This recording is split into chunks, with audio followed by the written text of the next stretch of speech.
This is the remarkable story of a filmmaker's fascinating life in an untamed corner of Africa. A wild world, seen through his lens. Capturing the dramatic and sometimes tragic events that affected the magnificent wildlife of Kruger National Park. He is Jürgen Józefowicz. My life in Kruger gave me the opportunity of realizing my dream of living with lions.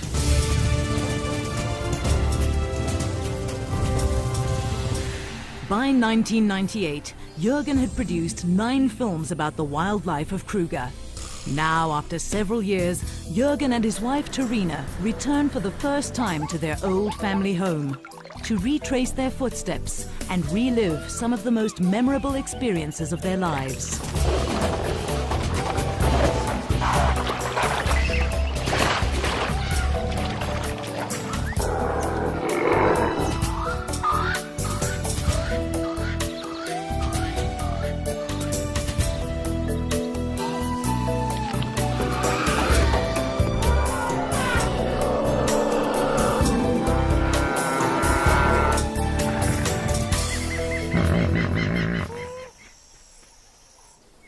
For Jürgen, today is a very special day. He steps out from behind the camera and meets his favorite animal face to face at the lion breeding project of Tshukudu, a private game reserve near the Kruger National Park. This is great. I can get so close to the lions and touch them, even play with them. I would never do that with the wild lions of Kruger. If I tried, they would kill me. Jürgen feels that these great cats personify the wilderness and its freedom. A shrinking wilderness now preserved only in unique, untamed parks such as Kruger. As soon as Jürgen and Terina step through the gates of the Kruger National Park, they'll be in a completely different world where life is wild, untamed, and unpredictable. Established more than 100 years ago, the Kruger National Park in the northeastern corner of South Africa is the country's largest and one of Africa's oldest game reserves, covering 2 million hectares, an area larger than Wales. Johan Olofse is one of 22 section rangers needed to control such a vast area. But today, he takes time out to welcome his friends back to the world-renowned wilderness that was once their home. Good to see you again. Fantastic to see you, man. Look at this one. Again, That's great. nice to be back. Huh? Welcome back to Kruger. I missed you. Huh? I really missed you. It's going to be great to share the bush with you again. Fantastic. You'll find everything has changed, but nothing has changed. Kruger's vast expanse includes numerous ecologically diverse areas of distinct characteristics, varying from dense riverine forest to woodland savannas. Each zone a preferred grazing or hunting ground for the thousands of animals of Kruger.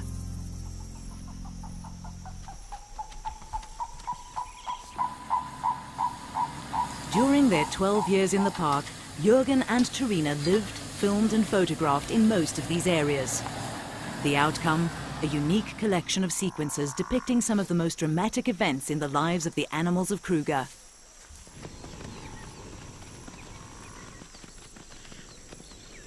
Husband and wife grew to know the animals so well through their filming and photography that natural events touched their lives as much as they did the wildlife, the exhilaration of a birth or the sadness of a death, and the heart-wrenching despair of a natural disaster.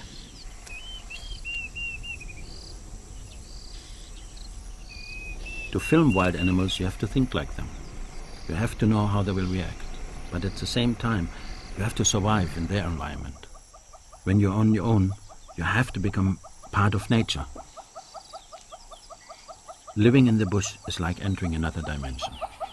It doesn't matter who you are out there. Here, you are the weakest species. Easy meat. Big lion.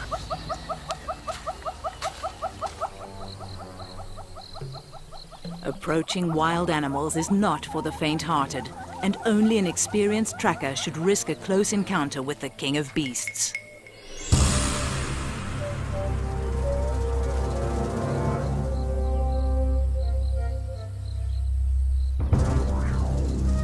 A Alone, armed only with his 16mm film camera, Jürgen spent years following the animals, a silent observer, never an intruder, recording nature as he saw it.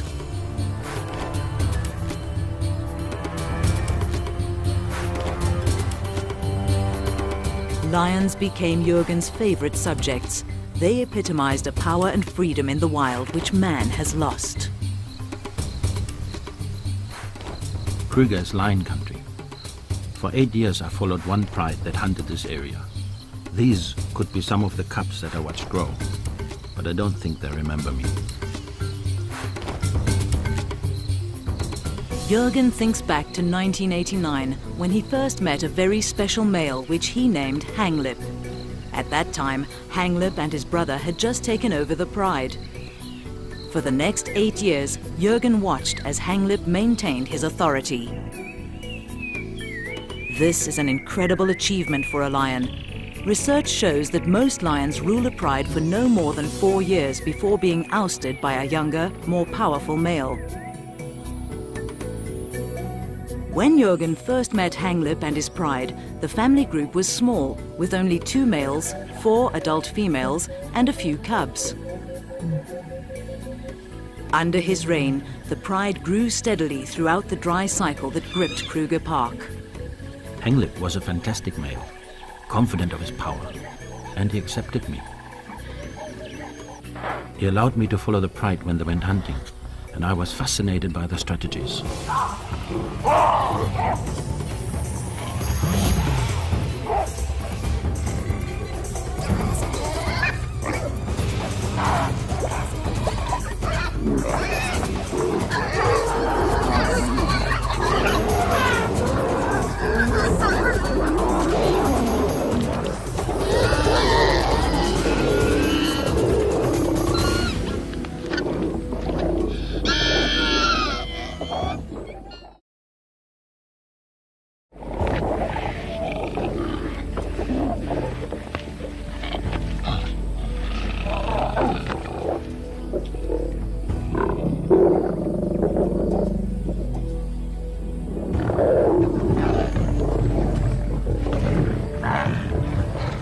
Lions set up their territories where hunting is best, but not all of Kruger offers an ideal habitat for them. In 1986, when Jürgen and Terina arrived in Kruger, they were based in the remote northern area of Pafuri. Here there were fewer lions, but the Levuvu River proved to hold other surprises, for Jürgen as a filmmaker, as well as Terina as a mother. Being the wife of a wildlife filmmaker is a completely different life.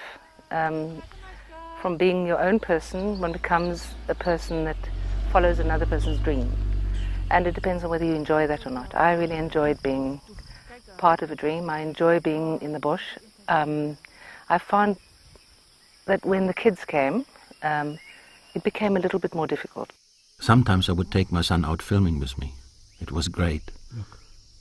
I loved having my family with me in the bush. Life was good, but these were times of change, and a frightening shadow loomed overhead. Animals is one thing. One can be scared of those. But people are different. People with AK-47s hold a totally different threat. In the late 1980s, this remote area of South Africa, bordering Zimbabwe and Mozambique, provided an ideal, unprotected entry for freedom fighters. They came at night, on foot. The scariest part for me in the bush was when we were huddled around the fire at night and we knew they were out there. We heard gunfire, but there was nothing we could do. We were totally vulnerable. Of course there were risks, living with a family in this area. But if wildlife filmmakers only worked where political situations are perfect, they would never make films. Now, 12 years later, the political situation has calmed, but life in the park continues as always. Some of the cycles are as predictable as the passing of the seasons, while others as unpredictable as a wild animal. Today, Jürgen instinctively applies all the lessons he learned while living in this untamed environment. He's confident that some things never change. To find the action, he looks for tracks in the sand by the river.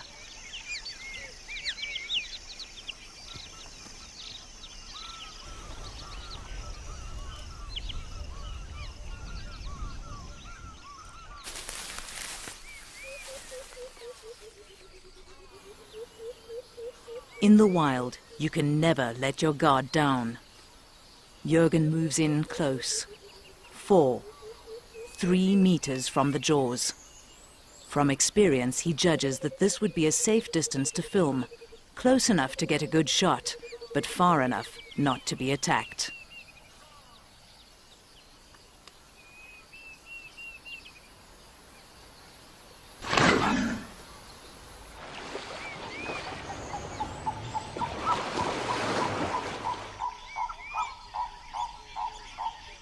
The river is full now, but back in '88 it was a different story. The river had stopped flowing and the animals had to come down to drink at the last remaining puddles. Here I could film some exceptional behavior.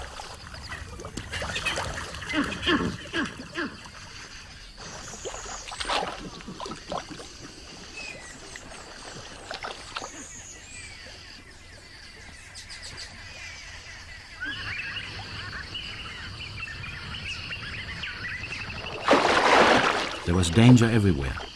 The animals had to come to the water. They had to take the risk. One in particular seemed to epitomize the struggle for life.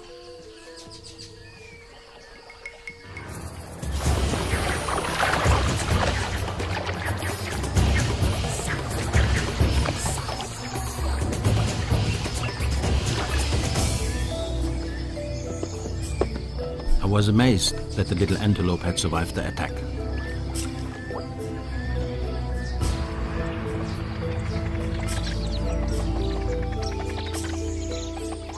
The next day I was surprised to see it back again.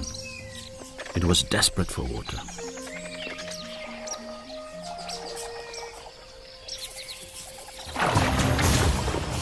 After that, I never saw it again.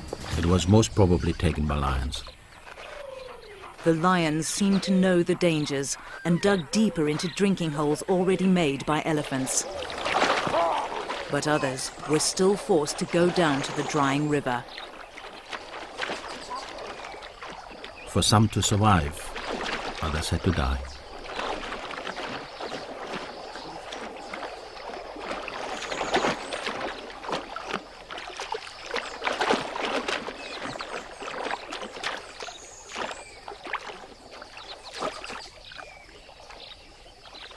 There were so many crocodiles crowded in the small pool.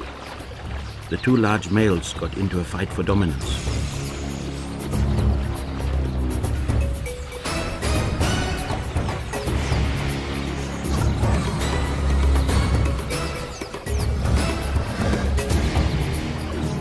It was like watching the clash of the titans, a battle to the death.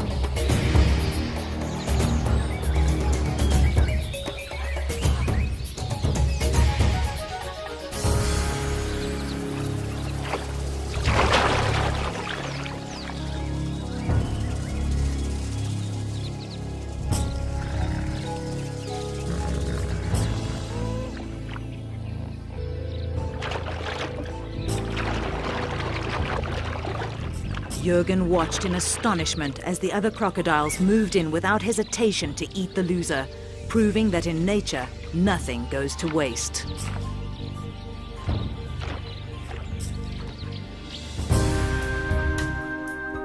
After 2 years in Pafuri, Jürgen had captured the unique beauty and stark reality of this region.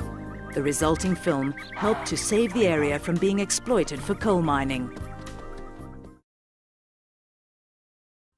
With his first film in the can, it was time to move on, further south, to a different part of Kruger. In 1988, Jürgen and his family moved to Skukuza, where the children started school. His favorite spot in this area was Chokwane, an area of open plains and woodland savanna, lion country. And this was where he met his favorite lion, Hanglip. This was Hanglip's hunting ground. Here I joined him and his pride in the never-ending search for prey. Jürgen started to film these lions at the time when Hanglip and his brother first took over the Shilaweni pride. Hanglip was the stronger of the two males, but together they formed a formidable partnership that kept rivals at bay.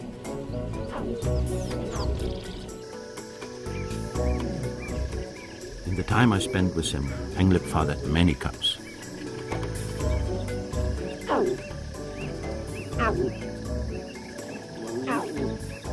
Despite the years of drought, Hanglip's cubs continued to flourish, growing healthy and strong.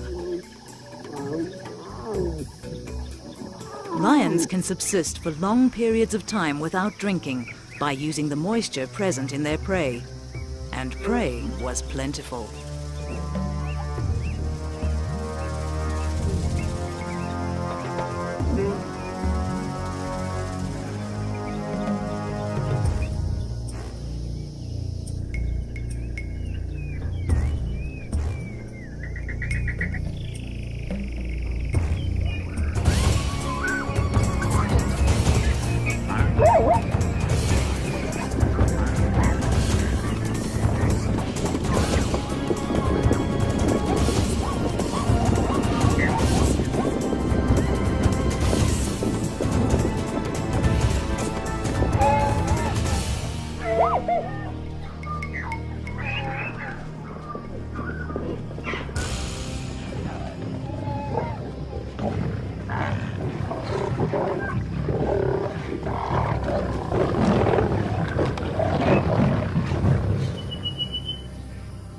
This is where I had my camp.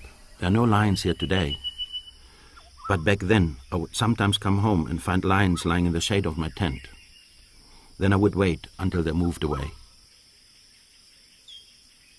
They had accepted me in their territory, so I accepted them too. I was truly living with lions.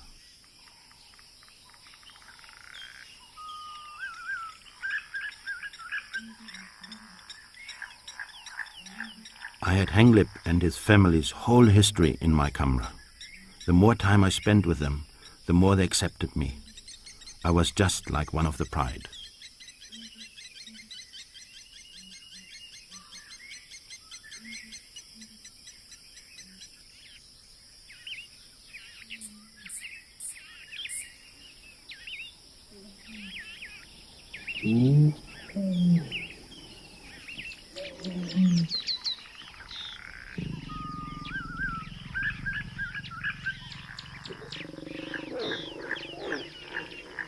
A unique opportunity presented itself when Hanglip mated with one of his females.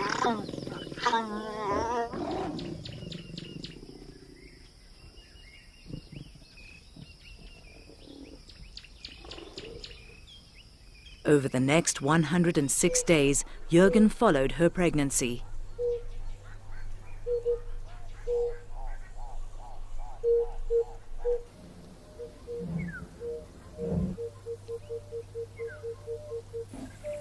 One day, she did not join the rest of the pride when they left to go hunting.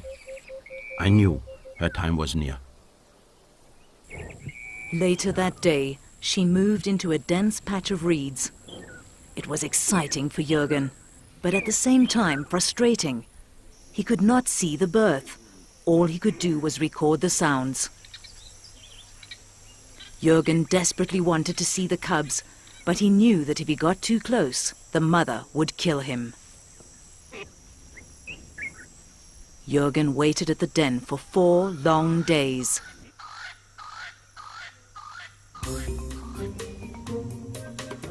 Eventually, hunger forced the lioness to leave her cubs unattended, and Jürgen saw his chance.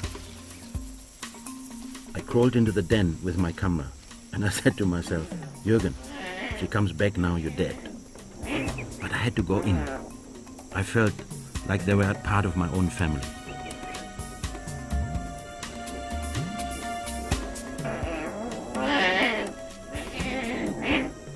The cubs were very small, only weighing about 2 kilograms each, but their eyes were already open, and they knew that Jürgen was not their mother. They started hissing at me. I knew If their mother heard them, I would be in big trouble. I had to get out of there fast. I got out just in time before she arrived back. I'm sure she could smell that I'd been with the cubs, but her first instinct was to check if they were okay. Whenever something special would happen with Hanglip's Pride, Jürgen would come fetch me and he'd take me there. And when the cubs were out of hiding, I saw them and they were absolutely beautiful.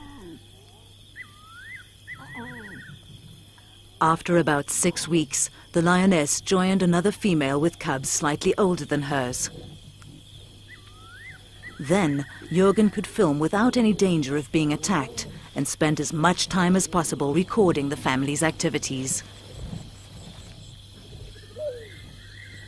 The lionesses were attentive mothers, but they had to eat to survive, and every 2 or 3 days they had to hunt. During their first 2 months, the cubs were too young to follow their mothers, who would have to leave them behind, alone and unguarded, until they found someone they could trust. They would get ready at night to go hunting, but sometimes the mothers would bring the cubs over and leave them with me. Jürgen had unwittingly become a nanny. It was a great privilege, but it had its drawbacks. I was a Helen. I wanted to film the excitement of the hunt, but I felt responsible for the cubs, and so I stayed with them.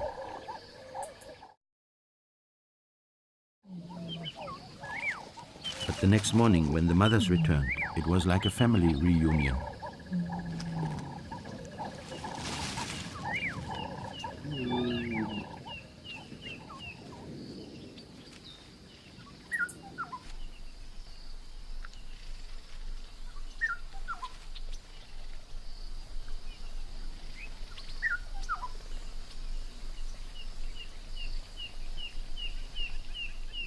Whenever Jürgen was not with Hanglip's Pride, he kept an eye out for other filming opportunities. He sometimes followed other lions and the animals that shared their territory.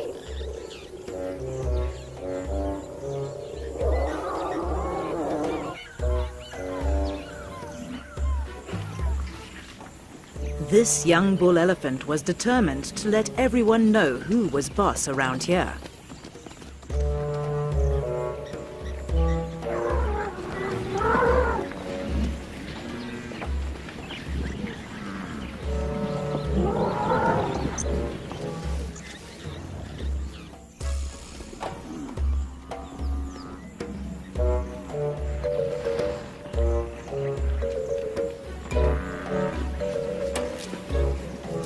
He seemed irritated with everyone, even Jürgen.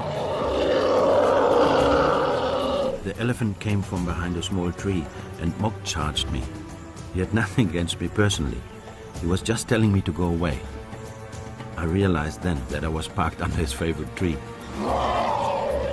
Incidents like this one, which he filmed in 1991, deepened Jürgen's understanding of the animals and their behavior.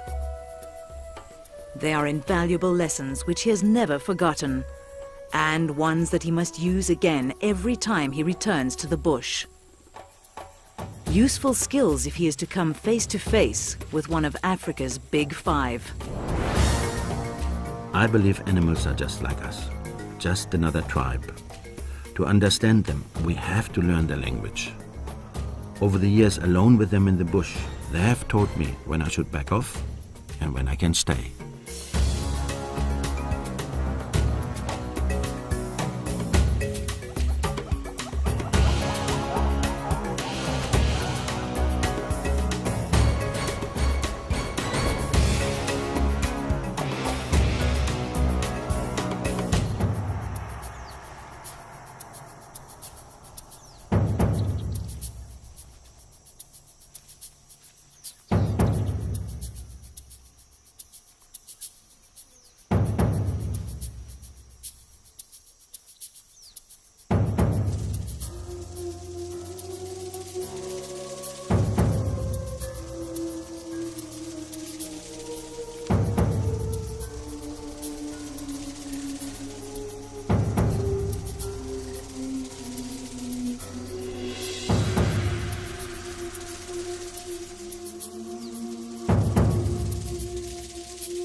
I'm sorry I disturbed his midday sleep, but I love this, just like the old days.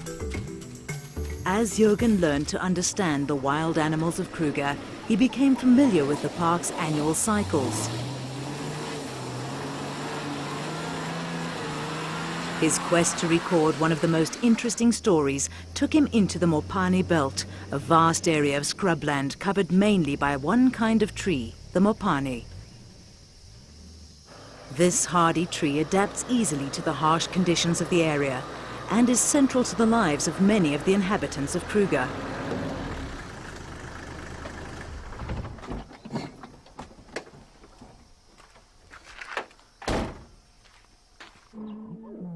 Lions use these trees for shade, but they're not what draws Jürgen back to this area.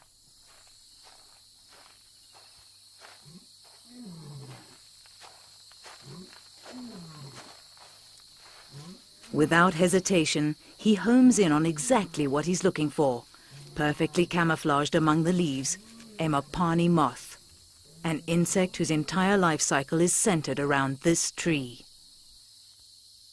Can you see how worn her wings are? That means she has finished laying her eggs. She'll die soon. It's not only the big animals that make up the wonders of Kruger. Insects are equally important here. I wanted to record their lives too. Jürgen's unique footage revealed an amazing life cycle never before seen on film. The adult moth has no feeding organs. Her entire purpose is to mate and then lay about 200 eggs. Her life lasts no longer than 3 days. Tiny caterpillars hatch between 3 and 4 weeks later. They only need to crawl a short distance to find their food source, Mopani leaves. The brightly colored caterpillar is a feeding machine, growing rapidly to a length of up to 13 centimeters. Its skin does not stretch with its expanding body. The caterpillar needs to molt 6 times before it reaches full size. By this stage, the caterpillar becomes one of the richest sources of protein for animals and birds. After 6 weeks of blissful overindulgence, the caterpillar leaves the tree and finds a soft, sandy spot in the soil near the base of the Mopani. It burrows down into the sand, where it hollows out a cell and gradually turns into a pupa. Here it will lie as it goes through its dramatic transformation. No one could tell me exactly when the moth would come out, so I had to be there every night to make sure I didn't miss it. But I wasn't alone out there.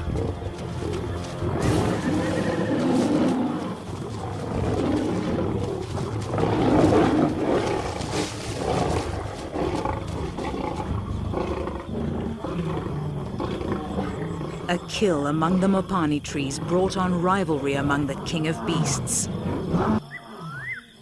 But Jürgen maintained his vigil.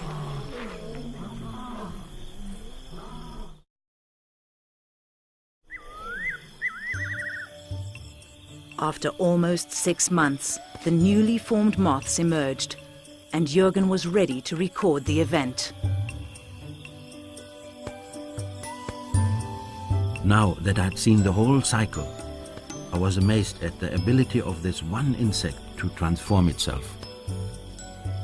It just shows that everything in nature, no matter how small, is determined to beat the odds to survive.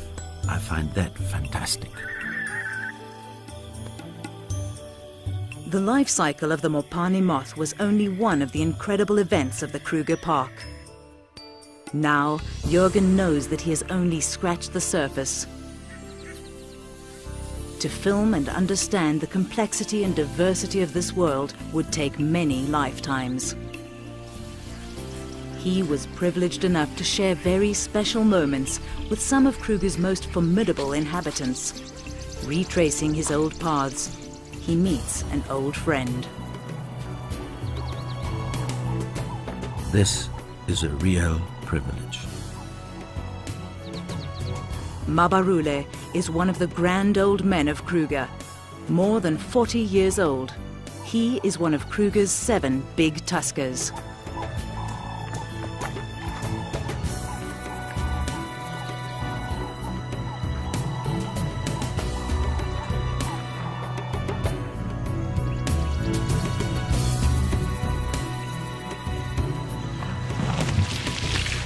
Mabarule is here to cool off. In summer, temperatures often reach a baking 40 degrees Celsius. I'm not used to this heat anymore. I need to cool off as well.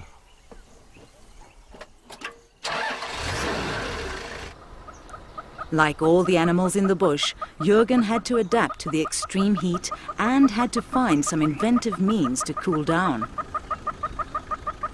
Just like the old days, he returns to one of his favorite swimming pools.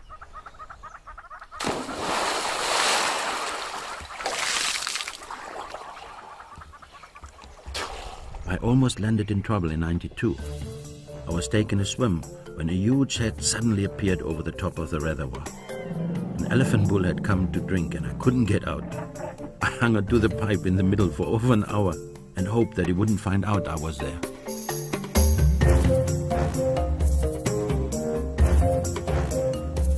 During the driest months, the man-made dams of Kruger become the lifeline for many of the animals. Shiloweni is one of the biggest. Fed by the summer rains, it usually retains enough water to last through the dry months. But Jürgen recalls that it was not always so.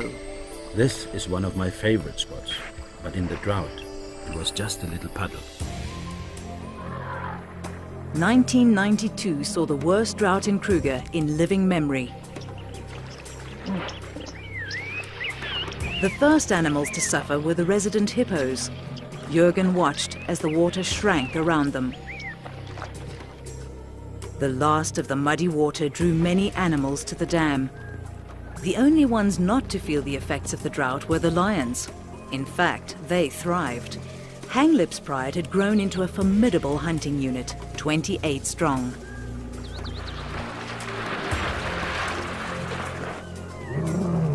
They needed to hunt every day to keep the pride well fed. During this period, they literally lived around the dam, waiting for an opportunity to strike.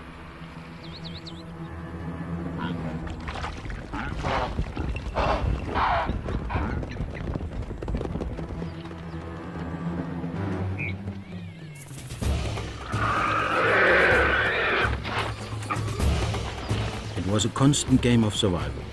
The prey animals knew that the lions were lying in wait, and they tried their best to counter every ambush.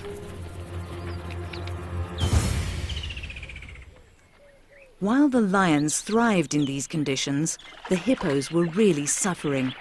There was not enough water to cover their sensitive skins. Having finished all the grazing closest to the water, they were starving, and some even resorted to eating elephant dung. I watched as one hippo calf moved away from the herd in search of food.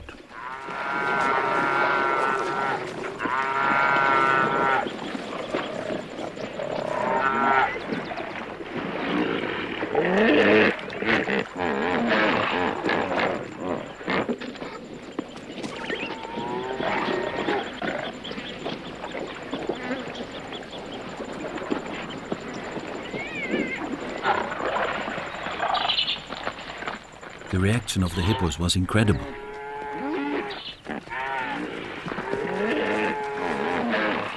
The lions seemed as surprised as I was.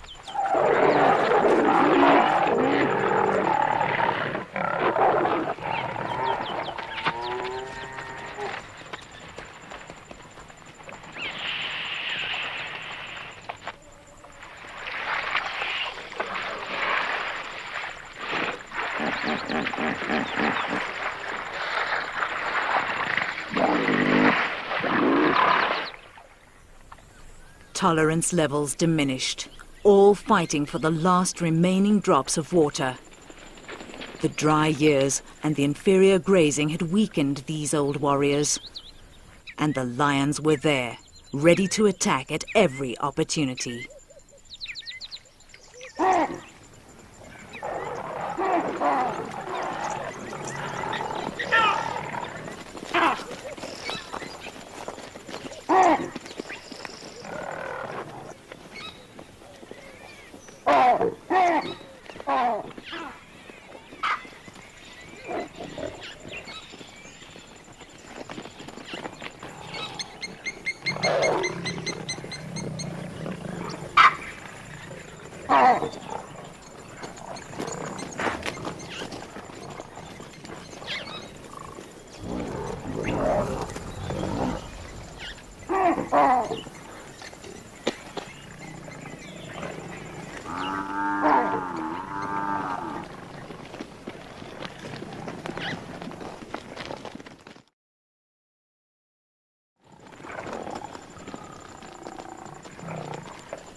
This epic battle between predator and prey lasted for more than 2 hours.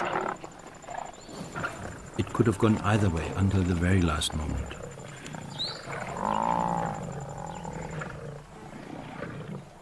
I felt sorry for the buffalo. He fought bravely, but he had had a good life. I couldn't help it. My heart was with Hanglip and his pride.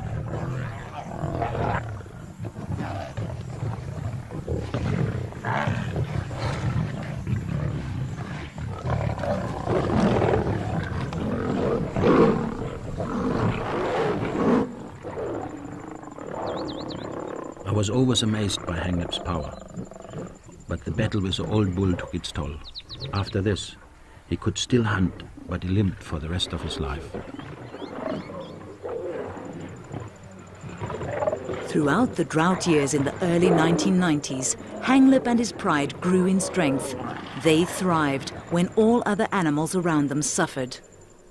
But then, Jürgen remembers, came a threat that spared no one, not even the lions. This threat was microscopic, a spore-forming bacterium that can live for centuries in soil and bones. It survives in the harshest of conditions, a killer bacterium, anthrax. In 1991, the dry, hot winds of the drought put the habitat and the animals of Kruger under severe stress. The herds churned up dormant anthrax spores. It was a time bomb waiting to explode.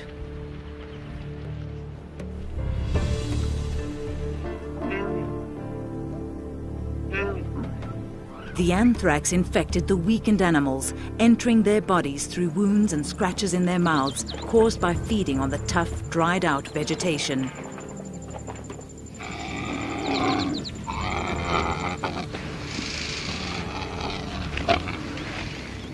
The animals were desperate. As grazing deteriorated and waterholes dried up, competition for food and water turned into physical battles. The weakest didn't stand a chance. This zebra was kicked to death by its rival, a victim in the struggle for survival. As the anthrax spread, ulcers became my guide to infected carcasses. I still remember the terrible stench of death. Park rangers and personnel could do nothing.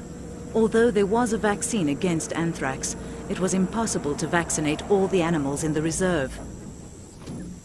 Teams would follow the vultures to the carcasses. All they could do was to take blood samples to confirm the cause of death.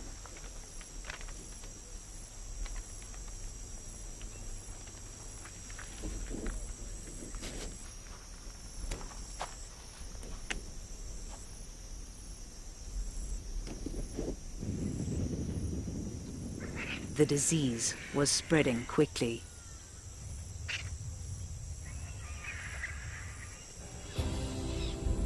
Even the largest animals in the park had no defense against the devastating power of the anthrax.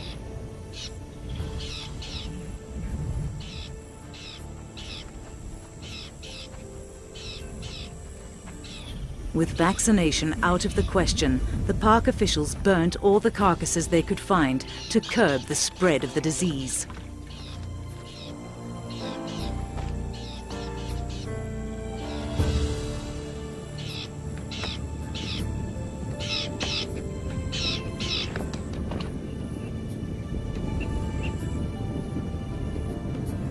But Kruger is an enormous park with thousands of hectares of remote land.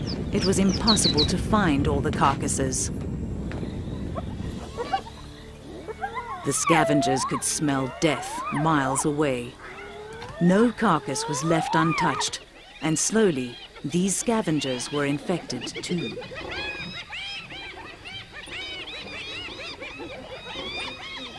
The anthrax bacterium does not die with the animal. The meat remains infected, sure to infect all those who eat it.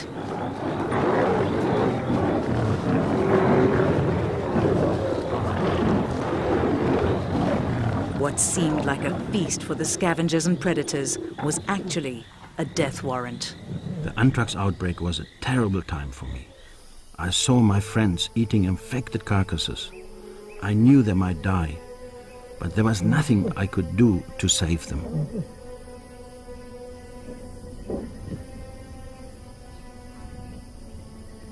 As the disease developed in the animals, the swelling of their mouths, heads and throats made it more and more difficult for them to breathe.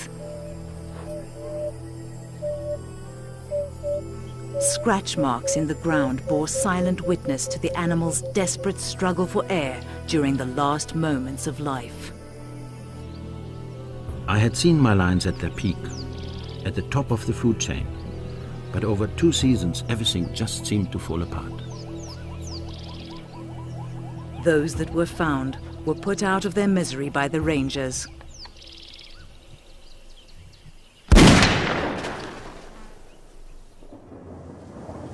But then, just as I thought all was lost, the rains came, and the drought was broken at last.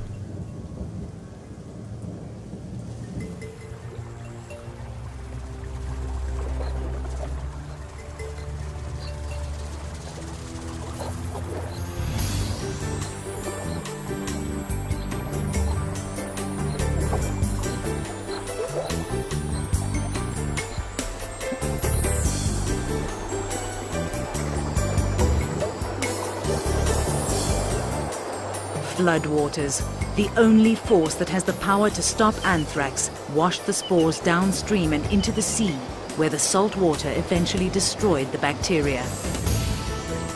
Incredibly, not all life was lost. The young and healthy survived. Much was learned during that anthrax outbreak, and today researchers see anthrax as nature's own culling mechanism. During times of drought, when the animals and their habitat are under severe stress, anthrax cleanses the land of the sick and the weak. The most important thing for me was that my old friend Henglip had survived, and he was still in charge.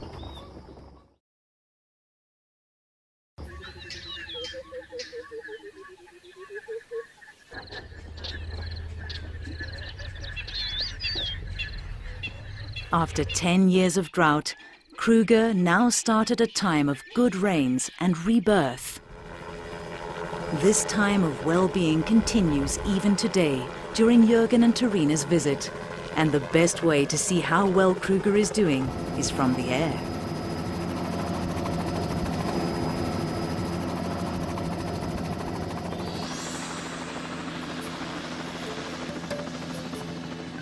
Nature is fantastic. It recovers so quickly. Not a trace of the dramas that played themselves out here during the drought. The river is full now. Back then, many had stopped flowing.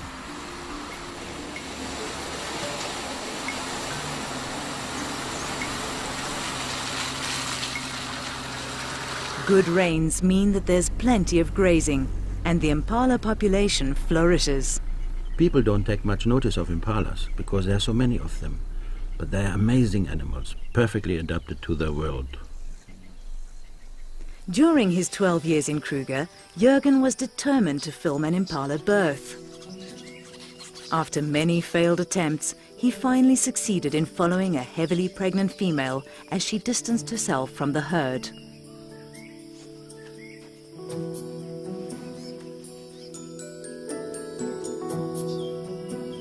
I really struggled to film this birth because impalas are very cautious and secretive.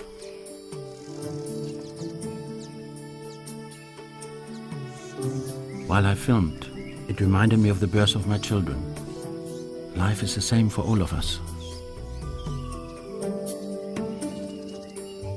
Impala ewes give birth just after the first rains, but if the rains are late, some people believe that they're able to delay birth for up to a month. This could give their lambs a better chance of survival.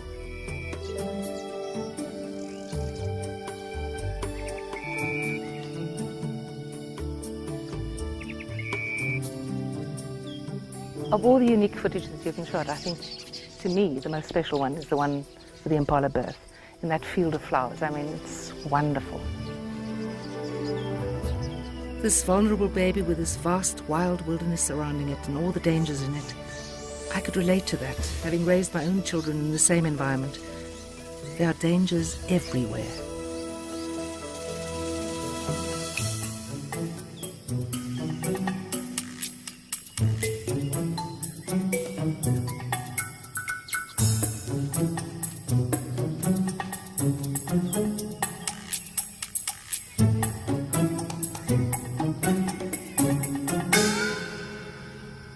That spring was a very prolific time for most of the animals of Kruger. And Jürgen was lucky. Soon after he captured the impala birth on film, he recorded a wildebeest's first moments of life.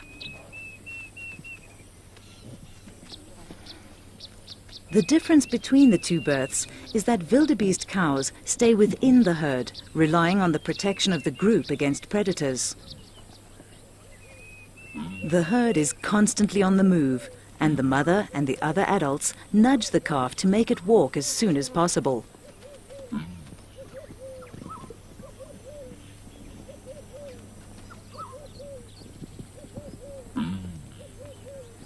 After only 5 minutes, it is ready to move with the herd. Jürgen and Torina relive fond memories, but their visit to Kruger has almost come to an end. Once again, they meet up with Johan. Hey Jürgen, how are you doing today? All right, man. Hi Torina. Have you seen the lion? Yes, I did. Nice pride of 12. Through the river, 2 k's up the track. Oh, thanks a lot, eh? Good, enjoy it. Hi Torina. Enjoy.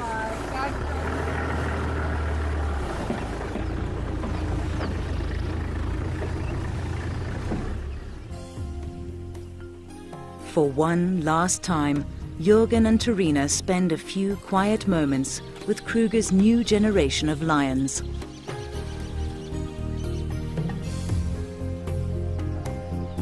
These seem as healthy as the pride they once knew. The pride led by Hanglip, a fighter, a survivor. We grew old together here, like 2 old lions. My old friend has gone now. I will never forget him. He survived through drought, injury, and anthrax. I don't know how he died, but I do know that he lived like a true king.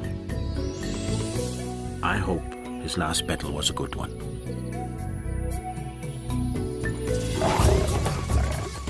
During my 12 years in this park, I saw many sides of nature. I saw royal battles, and I saw death in all its forms. But I also saw how wonderful life can be.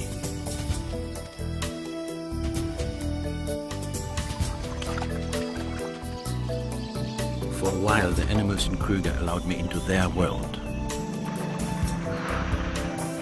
I was a part of it all.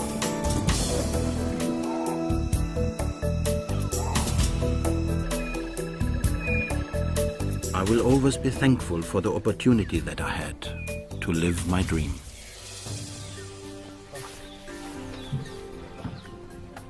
I have to leave now, but a part of me will always be here, living with lions.